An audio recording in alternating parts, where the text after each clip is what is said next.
Just hit record.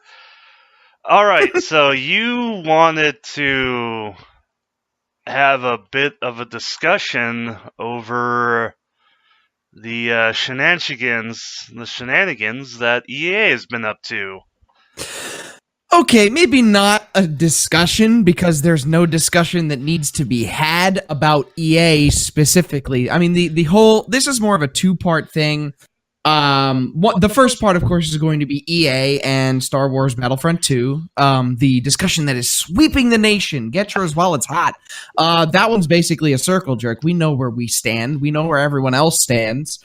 The second part, which is the whole loot box and microtransactions, and is this a good thing? Now, that is more of a discussion than anything, because that's where you can play devil's advocate. With this, you can't play devil's advocate, man. You can't fucking do it. So, what happened about a week ago, I was actually alerted to this by my girlfriend, because I was at work at the time. I sit down it's on my last fucking break. It's like 3:30 in the afternoon.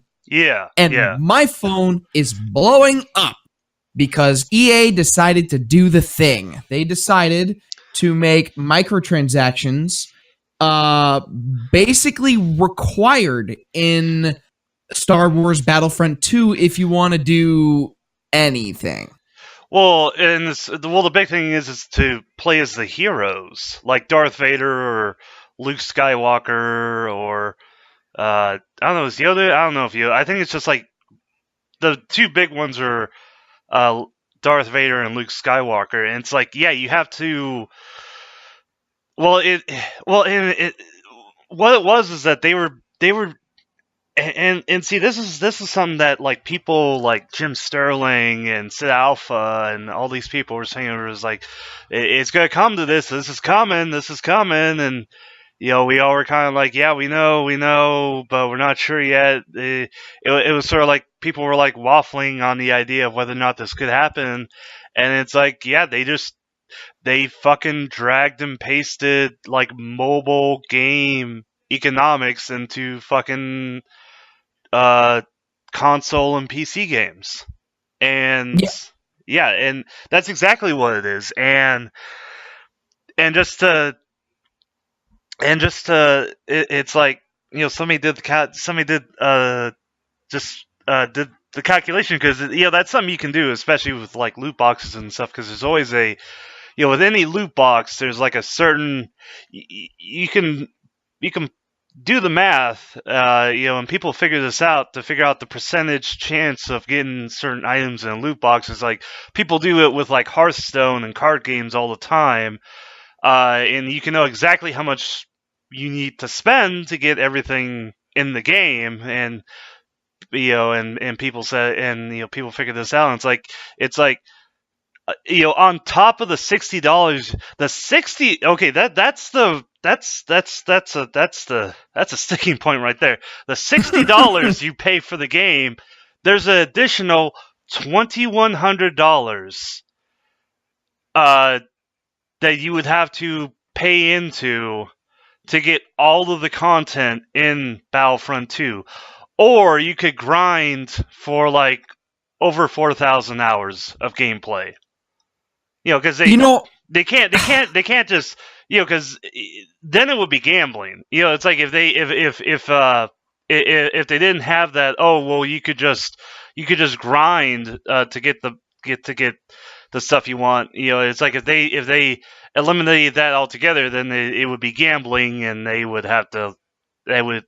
have all this regulation shit, and they couldn't sell the kids and all that. So they include like a quote free option, which means play the game your ass off, doing boring shit over and over again to get what you want. You know. So I feel like I'm being punished because 2 years ago, the controversy was that you had to pay an extra $50 on top of your $60 in order to get the whole game. And now that seems like child's play now. Yeah, it's like the old that old meme pic, that dank meme pic, where it's like, oh, video game like from the old days, it was like a hamburger, and then the expansion packs were the fries and the Coke, or the fries and the soda, and it's like that's how games used to be. Is like the game was the burger, and the expansion pack was the fries and the soda, and then the joke was, oh, well, now with all this DLC, it's like the burger is like now it's the game is the hamburger, and then the hamburger and the buns, and the DLC is like the pickles and the tomato and the ketchup and the mustard. And it's like now it's like now you're like paying for the individual like molecules of fucking beef and bread and shit. And it's like, what the fuck? What? It's like I just said. It's like I just said. It's like they took, because they looked at, because EA and Activision and all of them, they looked at mobile gaming and saw that because mobile gaming was like a fresh start, was a fresh platform, and the psychology behind mobile games is very different from like console and PC games, because it's like with mobile games, it's like people are not inclined to pay for apps on a phone. There's for some reason people aren't inclined to do that, so they circumvent that by making the app free and then having in-game purchases, and they sort of they try to guilt you into it or try to force you into paying by putting like time limits and shit like that on there, and that's worked for mobile gaming, because that's worked hand over fist, and now they're trying to drag that into the console and PC market, and I'm wondering, I'm gonna ask you, I'm wondering if this would have been such a big thing if the game was free. Oh God, no!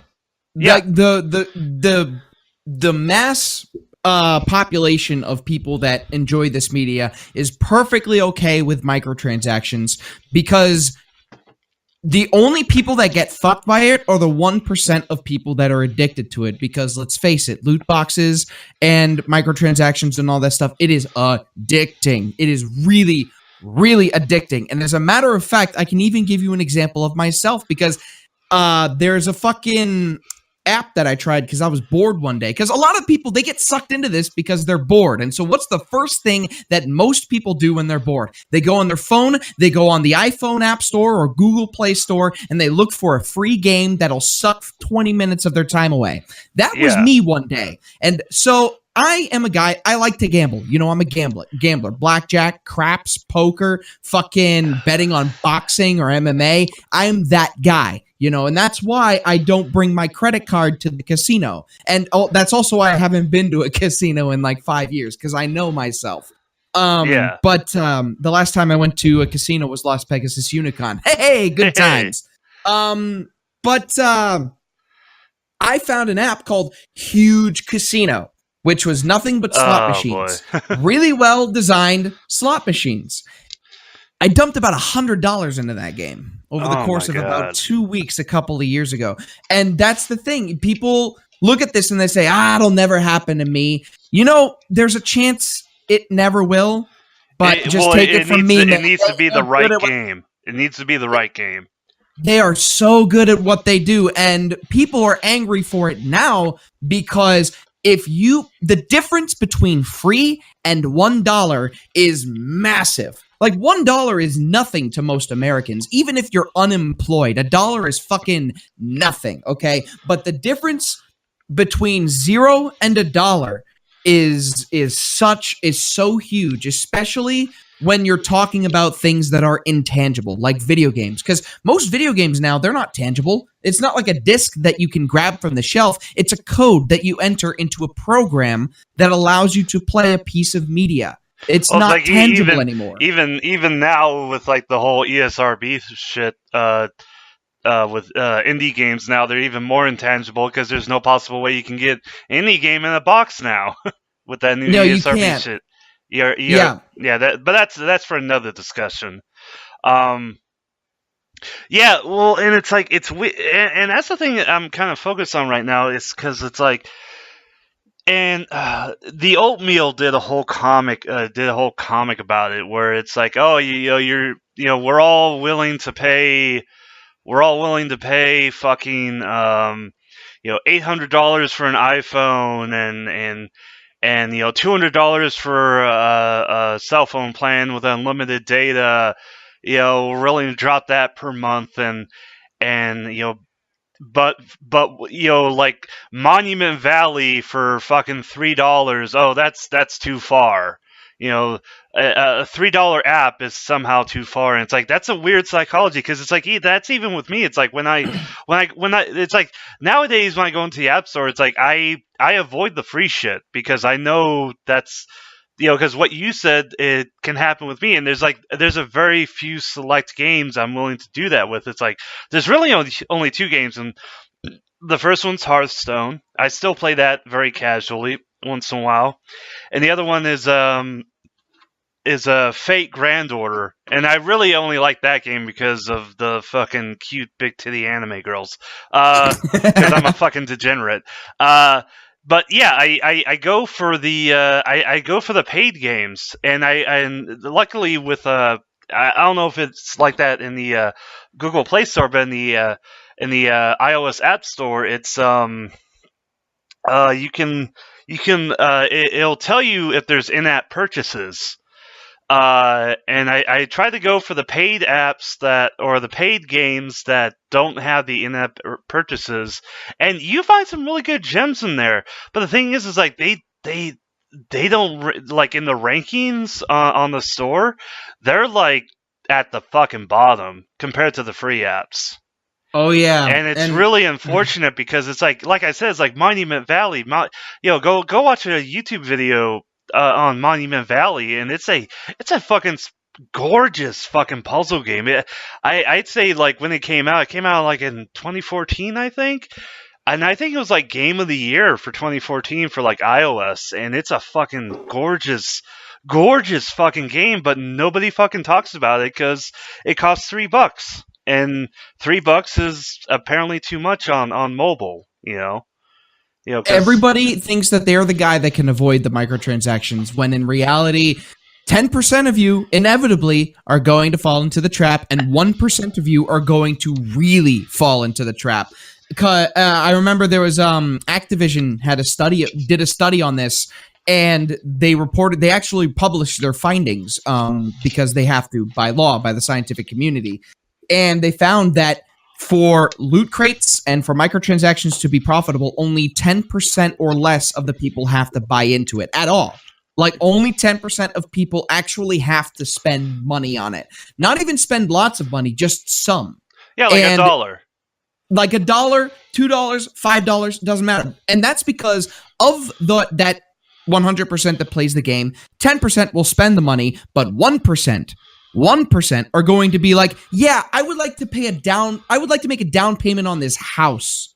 They're going to spend that kind of money on these apps. Yeah, they call them the whales. The whales, the golden geese. That's what they are. And with Star Wars, I believe this is probably some kind of experiment by EA because EA has so much fuck money that they can afford something like this. DICE, maybe not, which sucks because their games have finally become quality again with Battlefield 1, for example, which was very good. And Star Wars Battlefront 2 without the microtransactions would have been stellar. I'd be playing it right now. Or at least when it came out, because honestly, this whole controversy has made it very blurry in my head for when it came out. But I played... Well, this is certainly a game that they can experiment on because it's not one of their own properties. This is a property owned by Disney, and they're in a contract with Disney. So, even if you run to Disney going like, "Oh, Disney, look at this fuckery they're pulling with Star Wars," it's like they really can't do shit because they have a contract with EA. Yeah, but how? Okay, two things. One, how long does the contract last? And two, can Disney pull out of it? Because this is not looking good for DICE and for EA. Well, and keep in mind, I'm honestly surprised Disney has kept their mouth shut for this long. Because usually when controversy happens, Disney's pretty quick to if not squash it, to at least address it. Yeah, I guess maybe they see it as lesser because it has to do with video games, and not to mention they also have the biggest movie of the year coming in about a month, so Yeah. they have that to worry about. I don't know, because it's like, well, with the old Battlefront 2, they were really, and people are saying like, oh, because that's something that everybody's saying is like, oh, fuck this Battlefront 2, go play the good one from 2005, and then people are like, oh, well, isn't that paying money to EA as well? It's like, no, EA has absolutely no say in the old Battlefront 2. That's entirely on Disney. Disney was the one who updated and made a 2005 Battlefront 2 workable again as a decent game. So it's like, yeah, if you take anything from this little recording we're doing, it's like, go play the old Battlefront 2, the 2005 one, the classic one, because that's all on Disney. And I have to think that it's like Disney is. I think Disney is looking at the situation right now, and if they don't pull out of the contract, I think this is definitely going to be a sticking point when they go in for renegotiations with EA. I have a feeling they're waiting until microtransactions go up. Because, oh yeah, we're talking about microtransactions, but we need to talk about this. We need to say that, I don't know exactly who said it, but it was a spokesperson from DICE, EA, whoever, and they said that all microtransactions are going to be disabled until they can work around it, and then they'll bring them back up. Now, the keyword, of course, the exact word that they said is temporarily, and that is important because temporarily means they can get on the goodwill of people again. Thankfully, people are not falling for this, but let's assume they did. Yeah. And they bought the game in droves like they did with the last one, which sold 12 million copies, by the way, MDef. 12 million fucking copies. Can you believe it? I wouldn't know because I have EA access and I eventually got it for free. Well, 12 million copies, but a lot of them might be free, but still, even if half of them, that's a lot. Like that's the only good thing that I could see ever coming out of EA was EA Access or Origin Access, because I haven't paid for a fucking video game from them for like 2 years, and I've got like 200 games in their vaults that I can. That is impressive. Dude, fuck. As shitty as EA is, the Origin Access is pretty fucking good. Yeah. So, but yeah, enough advertising for them. Fuck them. So the key word is temporarily, because what they can do is they can sell a shit ton of copies by getting on the goodwill of everybody, and then 2 months later reactivate microtransactions and reverse everything. They can do this with one patch. You know they can. And it's like, what the fuck, EA? Why are you doing this, man? You betrayed me. And EA are going to say those magical 6 words. I've already got your money, dude. Yeah, it's fucking Charlie Sheen, that shit. Yeah, and it's, and there's no possible way you can refund it. And the thing is, it's like a lot of people, and God bless them, God bless them, but they fucking see all they see is the headline, EA pulls microtransactions, and they're like, okay, here's my $60. I have to interrupt you because it's not them. People are actually still not gonna get the game. This game will fail with the adult audience. There's still millions of people who are gonna still purchase the game. It's the kids, dude. It's the kids. They're waiting for Christmas. It's gonna be sometime after Christmas, probably in February or something, where we're gonna see this shit re-implemented. Yeah, but it's the kids, man. The kids are the ones that are going to get this because they don't know a damn thing about the microtransaction stuff. It's not like their parents are going to go, little Timmy, I can't buy you this game because EA is a cunt. They can't do that.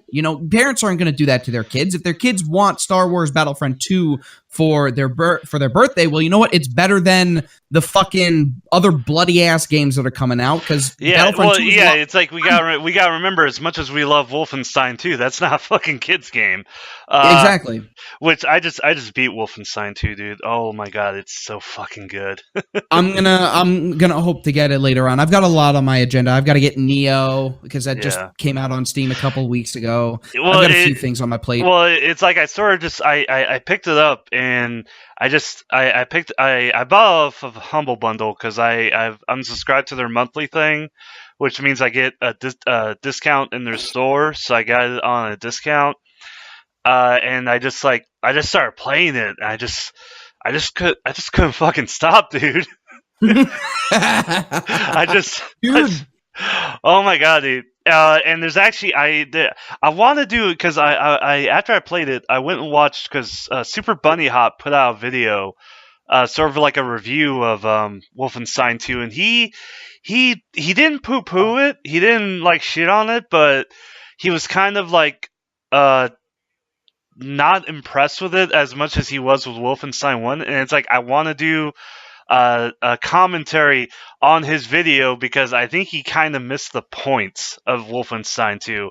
And let me just say, the takeaway, only thing I'm going to say about Wolfenstein 2 is Wolfenstein 1 was set in Europe, where World War II fucking happened, where the horrors of Nazism fucking happened, where this horrible shit happened, where all this carnage, this charnel house of fucking horror and blood, and just that's where it all fucking happened. Wolfenstein 2 happens in America, in the fantasy, in this weird fantasy of the cartoonishly fantastical possibility of Nazism ever taking hold in the United States. And that's all I'm going to say, is that you have to go into to these games with two different mindsets. Wolfenstein 1 is serious because it happens in Europe. It happens in Europe, and that shit really fucking happens. Well, to an extent. And Wolfenstein 2 is complete fucking fantasy. It's just, that's what I'm gonna say, because it's like there's some pretty fucking wild shit you see in Wolfenstein 2. It's fucking awesome. I love it. id Software made that, right? Machine Games did. Machine Games. Oh. You gotta remember, id Software is working on Quake Champions. Yeah, that's right. That was their next project after Doom, right? Yeah, there's Doom and then Quake Champions, and Machine Games is doing the Wolfenstein series, and there is going to be a third game. There is going to be a Wolfenstein 3. Well, I'm just waiting on Doom 2 right now. I don't know about you, dude. That game blew my fucking mind. Like, I just want to say this before we get back on topic, but I went last year. I always visit my parents for Christmas. I spend Christmas Eve, Christmas Day there, and I always bring my PC over there. And I was like, my dad back in the 90s, early mid 90s, he was a big first-person shooter guy. Wolfenstein, Doom, Quake, Duke Nukem, you name it. He played it. Even the fucking budget shit, the really shitty stuff, he played it all. He loved it. And I was like, hey, Dad, they came out with a new Doom game. You want to check it out? And he's like, okay, fine. And I figured maybe he'd look at it for 5 minutes. Nah, man. He watched me play an entire level, an hour-long level. He just stood there and was like, this is fucking awesome. So thank you very much. Thank you, id Software, for making my dad interested in a game for the first time since Resident Evil 4. So thank you. Thank you. Well, just so you know, it's also on the Switch now. I know, but I'm not going to get it because it's not on PC. Well, Digital Foundry did a whole thing about the Switch version, and it's actually really fucking good as long as you play it in portable mode. Because if you play it in the docked mode, then you see the shortcuts they made. But in the portable mode, it's like Doom 2016 that you can play on the shitter, which is cool. Like perfect. That's all I expect out of Doom on the Switch. It's just, can I play it while taking a dump? All right, cool. Yeah. All right, so back to fucking EA. I don't know how long it's been since I've bought an EA, but it sucks because I was really looking forward to buying Battlefront 2. Actually, I played the demo and I really enjoyed it. They changed up the way heroes are divvied out, and now it's a part of a currency that you get for doing well in the game, and you use that to trade in to get yourself a hero or get yourself a ship or something like that. And that is a great way to get heroes, because the new version of Battlefront, you had to collect power-ups that were always at the beginning of the base, which meant everybody was camping the power-ups so they could play as Darth Vader or whatever, and it was really dumb. And the older versions, the heroes were divvied out randomly. It would be like, hey, now you can play as fucking Boba Fett. And that's nice, but I like the new system where it's like you have to earn playing heroes now. You have to, in game, you actually have to do well if you want to play as Darth Maul or if you want to play as Rey. Yeah, And I like that system. Yeah, it was implied that you would have to earn, or earn the right to play those characters. Yeah, that's how it was in the demo, but now I understand. Yeah. I understand unlockables. I get it. They've been a thing in gaming since I don't know how long, but this is not an unlockable. This is legit just fucking, you're playing Yu-Gi-Oh! And in your hand, okay, you're playing Yu-Gi-Oh!, but your deck is made up of one card, the almighty credit card. All right? It's disgusting. Yeah. It is disgusting how they tried to rape us like that. And I don't even mean, I'm not even making a joke when I say that. This is literally violation. This is violating the consumer base. And we know this because their comment on the Star Wars Battlefront 2, where they said that we want to give the players a feeling of accomplishment for earning the characters, is now sitting at about 700K downvotes, which is by far the most downvoted comment in Reddit history. Oh yeah. Well, and then there was that whole drama on Twitter where that one guy was claiming to be a developer at EA and claiming he got all these death threats, and people just took off with that, like, oh, look at this fucking gamer, fucking, oh, this gamer game's back, and it's like, dude, like, worked at EA for like 3 months, like 6 months ago. He doesn't even fucking work for EA. And, like, you have, like, these fucking fuckheads like Patrick Klepek, like, dick riding this dude. And because Patrick Klepek, for some reason, has a real fucking hate boner for gamers and shit. It's like, why the fuck are you working in the gaming industry if you hate the people that... But, anyway, but, like, it's just God, it's like well, and then I made a post on Tumblr where, like, I looked at a few of, like, the other corporate Twitter accounts and how they were taking this opportunity just to fucking score brownie points with consumers and shit by, dragging fucking EA. And so I just took random screenshots, and it's like, what you're seeing is it's not really a hatred for microtransactions or just the concept of loot boxes. Is that people have a real fucking hate boner just for EA, because it's like one of the screenshots I had was of the StarCraft account, the StarCraft Twitter account, fucking dragging EA, and I'm like, yo, this is pretty fucking wild that these companies who do microtransactions are dragging EA for fucking microtransactions. And I got a lot of fucking hates on Tumblr. I got like a few messages and a few reblogs just like fucking shitting on me because it's like, oh, StarCraft, they just gave us StarCraft 2, play for, it's like free to play now, and it's like, oh, ignore the fact that, Blizzard is fucking owned by Activision, and fucking Hearthstone and Heroes of the Storm fucking exists. It's like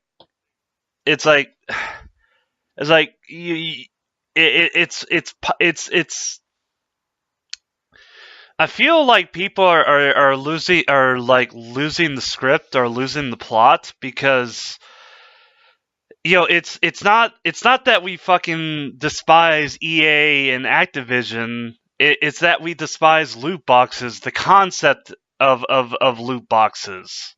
That's now. I love that you're bringing up Blizzard. I love that you're bringing up Blizzard because I'm looking at their store right now, and of all of the games that they offer, the only one that doesn't have a microtransaction or subscription model is Diablo 3. World of Warcraft, monthly subscription. StarCraft 2, free to play with microtransactions. Hearthstone, free to play with microtransactions. Hero of the Storm, free to play with microtransactions. Overwatch, paid with microtransactions. But people give Overwatch a pass. People give Counter-Strike Global Offensive a pass. They give these games a pass because the loot boxes have nothing but cosmetics in them. And you know what?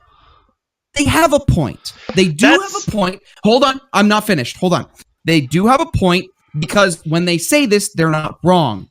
But they are missing the bigger picture. Overwatch, let's take Overwatch. Overwatch is the most notorious example because when people complain about loot boxes, they're like, well, they're okay if they're done like in Overwatch. You know, Overwatch is the go-to example of doing loot boxes, quote unquote, right. Okay. Well, let me give you a hypothetical example. Let's say there's a game that comes out and it's a team-based shooter, much like Overwatch, okay? You get a whole bunch of different classes, you play on 2 different teams, and you have a whole bunch of players going in there, having a grand old time, and then eventually they start rolling out new weapons and new abilities and things that you can use. And this is fucking cool because you can get these things randomly but just by playing the game. You know, and people are racking up hundreds and hundreds of hours. But then 4 years after the fact, like 4 or 5 years, they make it free to play. So all the people that weren't willing to get it because it was $20, $30, $40, you know, all of a sudden now they can. They can. And at the same time that it goes free to play, they start rolling out all of these cool attachments that you can do. In fact, people are using these attachments so much that the game devs are forced to lower the game's quality because the game can no longer handle that much on lower end machines. They actually have to respec it. And it was glorious. You want to know what? That hypothetical game is called Team Fortress 2, motherfuckers. And I am still salty. I am still salty. Yeah, I knew that's hypothetical. where I knew that's where you're getting at, dude. Because this is what can happen. I'm sad about Team Fortress 2 because it's like you really can't fucking play it anymore unless you find a very like specific like vanilla server. And not even a vanilla server, like just one where like you earned those attachments via achievements. Remember when that was a thing? I do. You know what? I do. Because I bought the orange box about a couple of weeks after release. And Team Fortress 2 is by far my most played game ever. Not just on Steam, ever. The account that I have right now has Team Fortress 2 at 500 hours played. And that's not even a fraction of how much I played it because that account only went active in like 2010. I had to replace my old account with this one. And fucking holy shit, I had to quit in 2012 because after it went free to play, the game completely changed. It was no longer the game that I remember. More people were interested in trading hats than playing the game. The soldier became more like Thera because instead of playing the soldier the way he was originally designed, it was better for you to grab the shovel that does more damage when you're in the air and just rocket boost yourself and fall on people. All right, that's not the soldier, that's Thera. They're playing the soldier completely different. And it's like the game is not what I got addicted to when I was younger and I stopped playing. And you know what? That will happen to Overwatch. I guarantee it. I'm calling it right now. In 2 years, when Blizzard stops selling copies of the game, they're going to make it free to play and the loot boxes are no longer going to be optional cosmetics. They are going to be mandatory for you to need to buy in order to play the game properly. I'm calling it right now. Well, what's going to make that worse is that they've established a precedent of introducing new heroes, and that makes the precedent that when that happens, it's not if that happens, it's when, because they've already shown they're willing to do that with StarCraft 2. Granted, you get the expand. If you purchase a StarCraft 2, you get the expansion. That's great. One of the expansions, but no, with they've already established the precedent that they're totally willing to take a paid game and make it free to play. So it's only a matter of time that it's going to happen with Overwatch. But the extra turd in that is that they introduce heroes after release. So what's to stop them from having a hero that is not just purchasable like in Heroes of the Storm? It's like in Heroes of the Storm, you can just straight up purchase the heroes you want. What's to stop them from putting heroes in the loot boxes and having the exact same situation we have with Battlefront 2? And they won't, and they won't care because it'll be 3 years from now, and StarCraft 2 will be like shucking pennies in their coffers, and they'll still have Warcraft, World of Warcraft going, and especially since they're coming out with the Legacy Edition. Yeah, which I talked about. Like, I was excited for that, and it's like, because I actually do like playing vanilla, because I do play on Chronos, the vanilla server Chronos, every once in a while, and I am kind of excited for that. But I kind of gave it some more thought. It's like, do I really want to pay to play vanilla again when I've been playing it for free? It's like, I don't know. Well, that's the argument against piracy, though. So don't say that out loud. Don't say that. I don't give a shit. I'm drunk. Fair enough, dude. It's I don't know, dude. It's the gaming scene is just really fucked right now. It's just all really fucked, and it's like, and then you have like games like I said earlier. There's that one game I play on mobile, the Fate Stay Grand Order shit, and I also see that Warframe is like super fucking popular as well. Yeah. Yes, yeah, Warframe is super fucking popular. I'm like looking through screenshots of Warframe. I'm like, I can make a really good guess as to why Warframe. Part of the reason why Warframe is fucking popular, because these fucking Warframes have really thick hips. Well, there's a lot of good eye candy in Warframe. I wouldn't discount it completely. With Warframe, I feel like it's the only one that does microtransactions well, because you don't miss anything without getting microtransactions.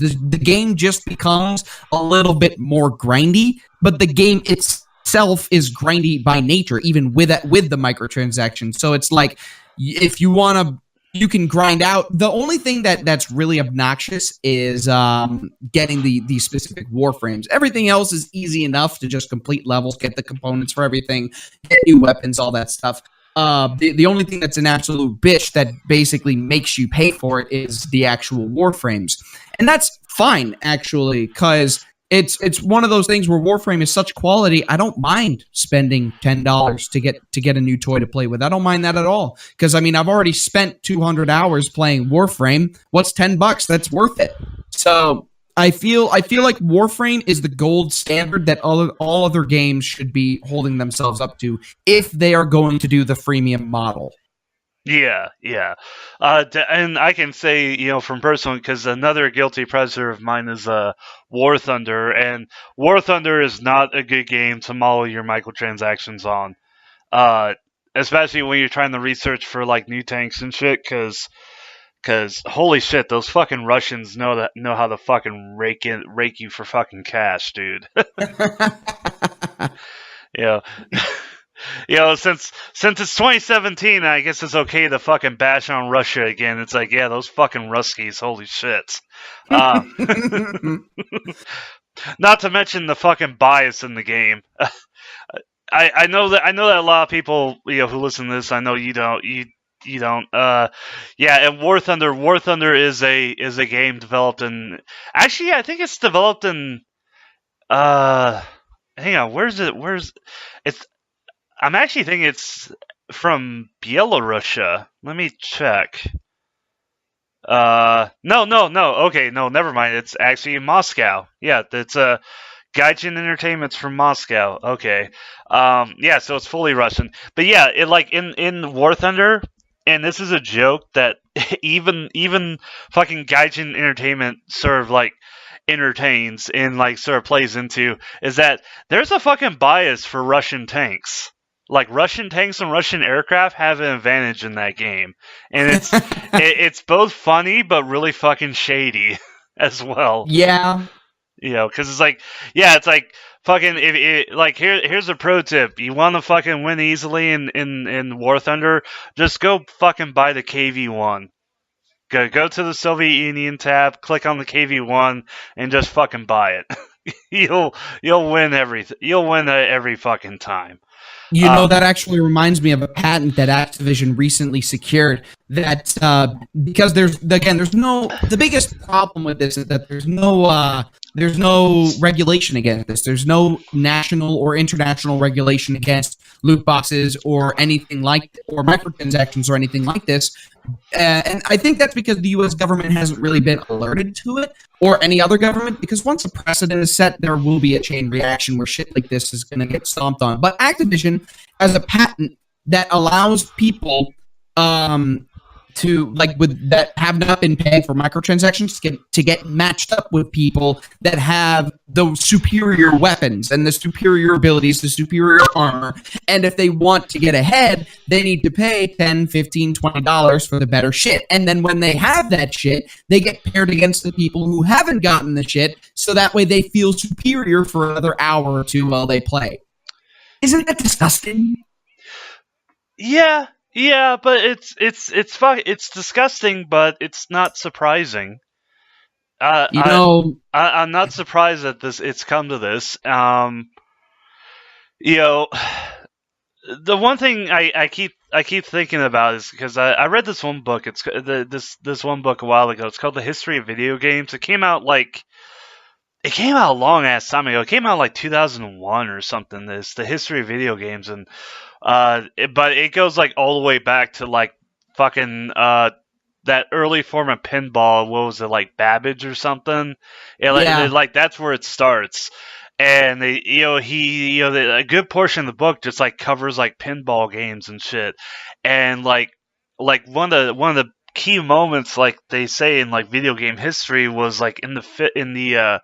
It was like in the 60s or the 70s, where it's like, because like for the longest time, like in New York City, pinball machines were banned because machines were seen as gambling, and so they actually had to the pinball manufacturers like kept on going to court and shit. And they finally like were given the opportunity to like prove that pinball machines weren't gambling, and they brought in like a pinball machine and like an expert player from like California, and they had him play the pinball machine, and he had to play it like 4 times over, and like the attorneys and the district attorney and shit were like inspecting the machine, and once they finally showed that it actually like took fucking skill to fucking win at pinball. That's when they allowed for pinball to be legalized in New York City. And I keep thinking back to that because it's like, what if that court case? What if like in some weird way like video games were still banned in New York City up until 2017, and it's like, now the game publishers finally had the opportunity to prove that video games weren't gambling, and they decided that Battlefront 2 was going to be the example. And it's like, games would still be fucking banned. Because it's like, this is fucking gambling. It is gambling. Yeah. Now, I love that you mentioned the court case with the pinball machine, because that you're stepping onto my turf now. That I'm a big pinball guy, so I know all about that case. See, in the 1930s, there was the mayor of New York. His last name was LaGuardia. He banned pinball because pinball machines were mainly manufactured in Chicago.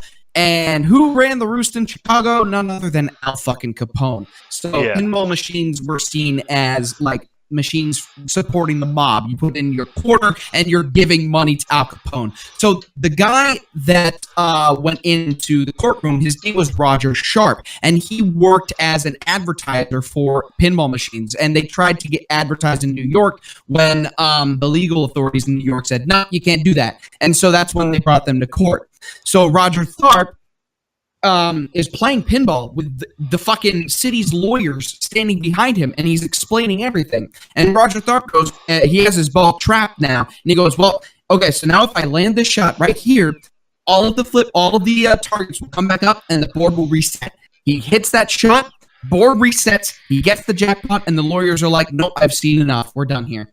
Yeah. So that was the shot. That shot right there is what got pinball legalized in New York City and every other big city, because after New York City banned it, all the other big cities did. In fact, San Francisco banned pinball until 2012, and the only reason why is because they forgot it was on the books. Yeah. So yeah, it's the same. It's the same with like was it M-rated or AO games? It's like because Walmart won't sell adult-only games in their stores, nobody will sell them. Yeah. And that's why you can't make. That's why it's like there are no real decent adult-only games. I mean, Hatred exists, but that's not really a good game. That's kind of a shit game. But yeah, it's just, and there's no possible way you can have that situation happen in Battlefront 2. There's no possible way, because Battlefront 2 is just straight up fucking gambling. That's what it is. With microtransactions, it is gambling, and there's no possible way that could hold up.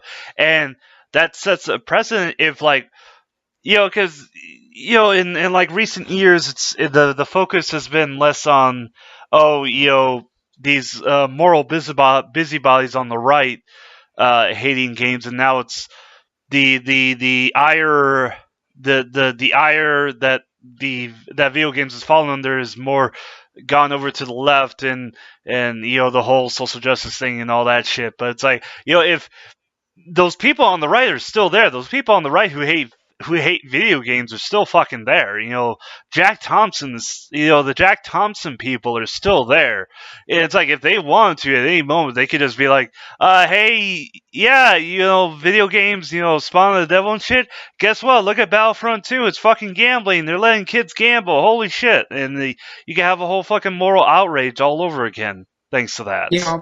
So it sucks too, because there's a lot of hate when it comes to games now. It's like people hate games more than they like them. Whenever you play fucking a competitive multiplayer game, it's like it's all hate. It's hate all the time. It doesn't matter if it's PUBG, League of Legends, or anything like that. It's all hate. And it's kind of sucky because this year has actually been fantastic for gaming all around. The Switch has been Nintendo's first truly successful console since the Wii. It's been what they've needed since the GameCube. And it's done absolutely fantastic. Hopefully they can keep the momentum going into 2018. The indie scene has been great with games like Hollow Knight coming out. You have the Jackbox party games that are coming out, which are fantastic. You have great single player games like Nier Automata and Wolfenstein 2 and Mario Odyssey, Breath of the Wild. Yeah, Mario Odyssey, Breath of the Wild, and fucking. There's a lot of amazing games that came out this year, and you should not be spending all of your time hating shit, man. Stop it. Just play what you like, discuss what you like, and I get it. It's hard.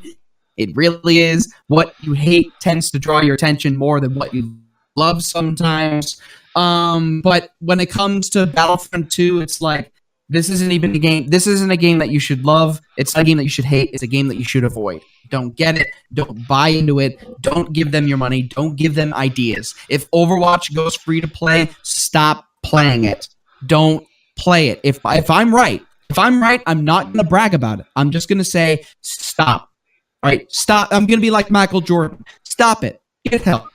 Yeah. Okay. Yeah. Like for example, me. Like, I stopped playing Team Fortress 2 in 2013. I'm not happy about it. I'm fucking sad.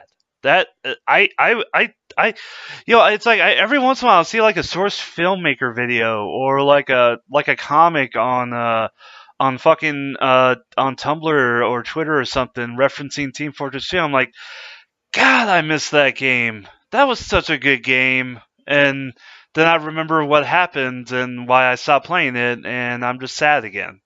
It's I'm not. When I say I don't play Team Fortress 2, it's not because I'm trying to be fucking elitist or whatever. It's just yeah, it's just fucking ugh. To be honest, after Overwatch, nobody plays TF2 anymore. Yeah, that's true. The game didn't sell 30 million copies because of memes. Yeah. Though I do want to check out Moria. Moria seems really fucking. Now, speaking of Overwatch, I do want to add another argument actually when it comes to the whole loot boxes are only cosmetics argument that people seem to have. So we're also right when it comes to cosmetics, and you can always just grind. Now, the other thing they can say, or you can just grind them out. Well, on launch, sure, but I can sit there and I can play for dozens, maybe 50, 100, 200 hours. But no matter how long I play, I will never get that Halloween Reaper play of the game. I will never get the the first anniversary of Overwatch Winston dancing emote. I will never get the Year of the Rooster skins. Yeah. Why? Because they're temporary. And even if you sit there for 10 hours a day playing over and over again, because of duplicates and because of the small amount of money that you get from them, the minuscule amount, there is no way that you can get everything that happens during an event without spending any money on loot crates. So no, it is not just cosmetics. It is not just grinding it out. It is legit. You have to spend your money or you miss on it forever. And that is a disgusting practice. I paid my $40 and I don't mind paying a flat fee for the cosmetics guaranteed. Don't make me gamble on it. Yeah, it's just and I want to say, and I fucking hate that I participated in this because I participated in this in Dirty Bomb and in Overwatch where I fucking plunked down $50 to get a whole shitload of loot boxes, and I made a video where I opened all of them. And I think that absolutely like fucking contributes to this whole loot box thing, is because of that whole that whole like, oh, let me open up a shit ton of loot boxes and see what we get, because that just encourages that fucking behavior, and I contributed to that behavior, and I'm not happy that I did. It's also a shame that like games like CS:GO were saved because they added skins. People didn't care about the game until skins came out. Yeah, it wasn't. Yeah, because I remember when CS:GO came out, it's like people were like whatever, and they just stuck with 1.6 or Source, and then once skins came out, fucking 1.6 and Source just fucking died. And the gamers of today. I'm sorry to interrupt. I apologize. But the gamers of today, myself included, actually, very much treasure and appreciate being able to customize, because even if you're talking like a story, like a single player story-based game, even something like that, you want to be able to add your own personal touch, because otherwise, why are you playing a game? Go watch a movie, go read a book, right, if you want to do that. And you know what? That's fine. I will watch a movie, I will read a book if I want to, but if I play a game with an involved story, I want to be the main character, or at least I want to have an imprint on it. So, like, if I boot up Divinity Original Sin 2, you bet your ass I'm going to pick the lizard race. You bet your ass I'm going to pick the flute as my kill instrument. You bet your ass I'm going to pick Lone Wolf. You bet your ass I'm going to play as a knight, okay? But those are not, that is just one main character combination out of quite literally hundreds. And that personal touch is important. But games like TF2, CS:GO, Overwatch, StarCraft, Hearthstone, Battlefront, that option is only available if you pay premium, and that's kind of a shame. Yeah, yeah, and yeah, I guess the only thing I can recommend is uh, support. If you care about this shit, is support the developers who want to give you a full experience for one price. Or go back to the old games. Go back to before this shit was a thing. And unfortunately, that's not going to be multiplayer. That's going to be single player for most of this shit, unless you talk about like Battlefront 2 or the original the Battlefront 2 Classic or Vanilla WoW, like on the Chronos server or whatever vanilla server or something. It's like that there really isn't a whole lot of options, especially in the multiplayer space these days, because it seems like just about every multiplayer game has this component in them. Yeah. Funny enough, the one game that doesn't is fucking PlayerUnknown's Battlegrounds, which is a game that's not even fucking done yet. Well, that's the craziest thing. Well, that just means it's incoming. That's all that means to me. You might be right. You might be right. I'm already but fucking. I have a feeling... I'm already. I mean, it's like I know. It's like this is more reason we don't have to give a shit about video game awards. But I'm still fucking salty that fucking PUBG got Game of the Year when it's not even fucking out yet, and Nier Automata didn't get mentioned for shit. Yeah, that's kind of sucky. Nier Automata, I think, would have been... If they had a category for biggest breakout hit, I would have won, no problem. Oh, yeah, yeah. I remember... Oh, yeah, dude. I remember, like, I just, like, checked, because I was, like, mildly into... Like, because I knew Nier... Because I played the demo. I fell in love with the demo, and I was like, oh, man, I should probably check out Nier, and... I kind of just like glanced at the price. It's like the price of a new copy of Nier, like on Amazon, like a few months before Automata came out. It was like $18, and I was like, oh, okay. Well, when I have time, I'll pick it up and I'll play Nier. And then like I fucking checked back a few months later, and the price is fucking $40 for Nier. And I'm like, oh fuck, brilliant, but no. Well, and then I like went and like looked at the used prices, and the used prices were also like $40. So yeah, there was a lot of renewed interest in that game after it came out. But yeah. I think when it comes to the awards, keep in mind there's a lot of money that goes into that, and the studio that makes Nier, even though it was a breakout hit that will allow them to a safety net to continue making games, they don't have the money to affect the results, unfortunately, and I think that's why PUBG is on Game of the Year and games like Hollow Knight are not. Like, Hollow Knight didn't get any mention, despite every Metroidvania fan claiming it's the greatest game that God has ever given us. Oh, God. I don't know if you watch Best Guy Ever on YouTube, but holy shit, he fucking rides that game's dick so fucking hard. So does Donkey. Donkey does the same thing. Oh, yeah. Yeah, that was like the little mind worm that popped in my head a little while ago while you were talking. Yeah, that was a little quip I wanted to say. It's like, because we're talking about all this hatred around video games and shit. Whether it's on the political or social justice front, or just in the whole, just like general shittiness that people can exhibit, on the, just in multiplayer games. Be like Donkey. Donkey just fucking plays video games and records his initial like thoughts. Be like Donkey. Be like Donkey. See, Donkey is my favorite kind of guy, because his favorite games are not... He says he likes specific genres over other specific genres. Like, he says he doesn't like JRPGs, but he tends to like free-roaming games. He also tends to like games with good control and level design, games with a clear purpose, But Donkey's theme is that he likes the games that allow him to make his own fun. He likes the games where he can look at them and be like... He likes to break games, He likes the games where he can break them apart. So that's why he doesn't like JRPGs, because JRPGs are very rigid. There's only so much that you can do with them. You can't... Not to mention... he's a lot like me, in which, like me, I don't have the patience for long games, and JRPGs are really long. Like, I bought Tales of Berseria, and holy shit, Tales of Berseria is fantastic. Great combat system that rewards good play at higher levels. The story is absolutely fantastic.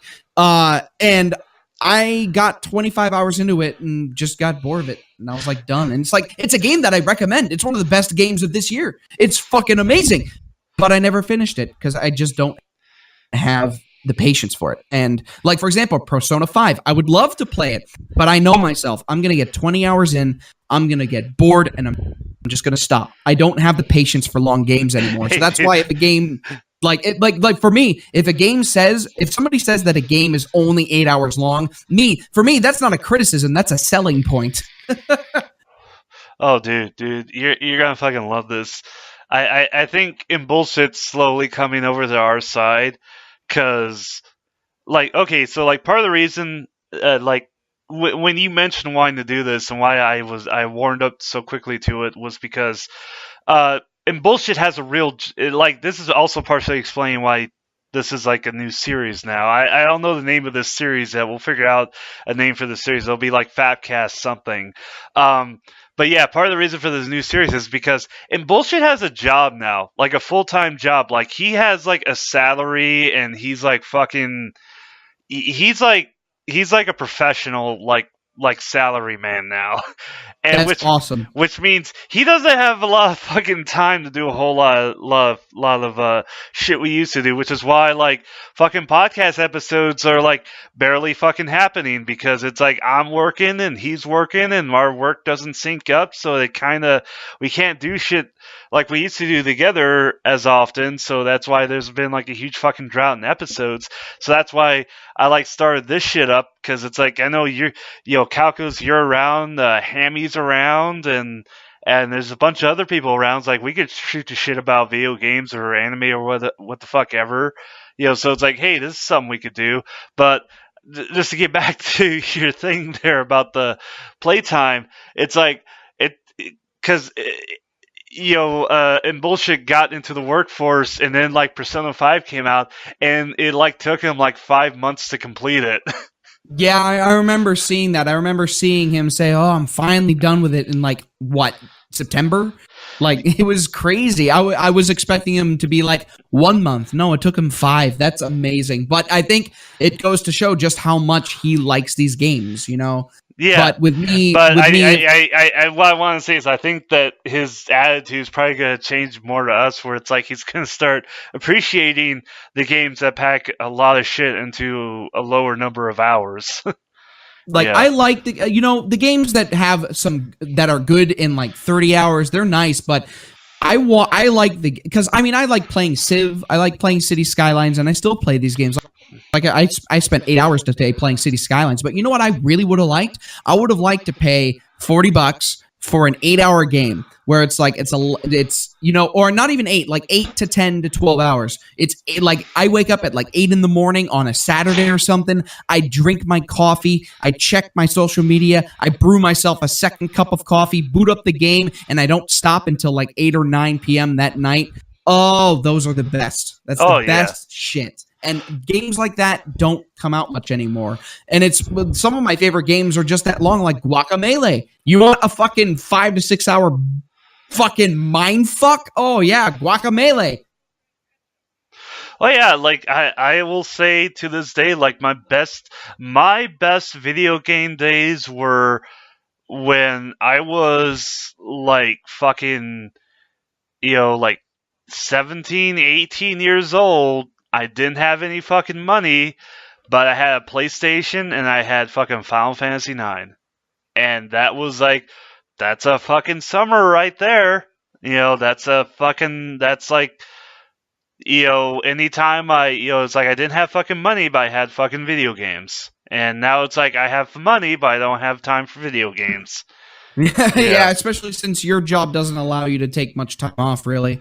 Yeah, well, it's like I could take time off, but then it's like I don't get paid. So it's Oh yeah, like you don't get a lot of PTO, I guess. yeah, but well, that's this is the life I choose. This is the life I lead, and eventually I'll like get off my ass and like become a dispatcher or something, so that way I have a bit more home time to actually work on personal projects and shit instead of like, oh, I feel creatively bankrupt. Let me draw some tits and post them up on the Tumblr. Well, do that when you feel like you've paid your dues and you know you can. Yeah, totally. Like I'm working inbound at a call center right now. Finishing up my training this Wednesday. 2.5 weeks of training. Yeah, there's a lot because I'm not working like for Time Warner or anything like that. I'm working for a health insurance company that services hundreds of hospitals all across the nation. So there's a lot that I need to know because each hospital, each provider has different rules that I have to follow. So I have to learn them all. And it's very, very, very, very, very difficult. My first actual shift starts next week, and I'm very nervous. Oh boy, that means you get to deal with calls from people who are like, What the fuck is a deductible? No, I don't deal with that actually. If that happens, okay. then I bring them to customer service. No, I deal with the shit like, okay, so let's say there's this one guy who's calling in and saying I think I may have broken my foot. I hit it really hard and it still hurts a couple of hours later. I may have broken it, so I have to do triage on them and then I have to send them to a nurse. Sometimes I schedule appointments for people or get them enrolled in medical classes. And sometimes I even get like scary calls where I remember listening to one girl call in threatening to kill herself. The suicidal calls are always the worst. Like these are the people that should not be calling us. They should be calling the suicide hotline, but they're calling us because we're the only number that they have. So like that's the kind of shit that I have to deal with sometimes. Yeah. Thankfully, I have a strong enough stomach for shit like that, which is why I feel like I should be working for a suicide hotline, but maybe one day, I don't know. Depends on if they pay better. Because my company is really cool. Because if they need people for like 4 or 5 hours, like on my day off, they don't just pay me overtime. They pay me overtime plus like $7, $10, $12.50, $15 an hour, which is crazy. Because I can sit there for 5 hours and be making $120. It's awesome. Nice. Well, let's see, what time is it? It is 10:41 on the East Coast. Yeah, it's 9:41 here. I think we'll go ahead and wrap it up. And I've don't actually buy Battlefront. yeah, don't buy Battlefront. And actually, I've been having it play in the background. I'm gonna go back and turn the volume up. I've been watching Super Best Friends play Police Knots. It's fucking, oh my god, please, like the first episode of playing Police